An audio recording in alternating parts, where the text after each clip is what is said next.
Hi everyone and welcome to the D5 Render tutorials. This series is divided into 8 videos in which I'll introduce you to how to use D5 Render. This video is an overview of D5 Render and the D5 tutorial series. I'll briefly explain what's contained in the whole series and then what each lesson is about. First, let's take a quick overview of D5 Render. D5 Render is a real-time ray tracing renderer based on Microsoft DXR and NVIDIA RTX technologies.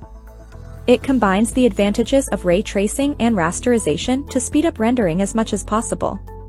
D5 rolled out its own D5 GI or Global Illumination System and outperforms many real-time renderers in terms of speed and quality.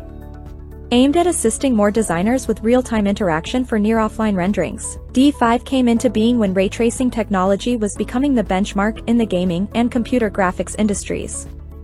You can download the community version for free at d5render.com. This version gives you access to about 90% of its features, including image and video rendering, with no watermarks. You can also subscribe to D5 Pro to get thousands of high-quality models and many other advanced features. Starting in the second video, you'll learn the overall workflow of rendering a project in D5 Render, and how to create your own visualization workflow. By using a workflow you're already familiar with, your productivity will definitely be greatly improved. In this tutorial, I'll be using an interior design project as the demo scene. Lesson 2 demonstrates the step-by-step method of making the demo scene. I'll also include an introduction to the D5 Render user interface, its basic features, and tips on how to adjust natural lighting. Lesson 3 focuses on creating and adjusting artificial lighting in D5 Render.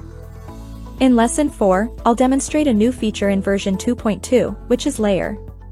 This definitely helps you have a more organized scene and greatly improves productivity. In Lesson 5, I'll show you how to use PBR or physically based rendering materials in D5 Render. Lesson 6 centers around creating your still image or animation output and adding post-production. Lesson 7 is mainly about the asset library, known as D5 Works. In D5 Works, you'll find thousands of assets, including models, materials, and particle systems that are ready to use. You will also see how you can customize your local asset library. To help you be more efficient when using assets, I'll also demonstrate how to scatter assets in your scene. That's it for the tutorials overview. Go through the lessons and you'll find it quite easy to get started and become proficient with D5 Render. I hope this video helps. See you in the next one.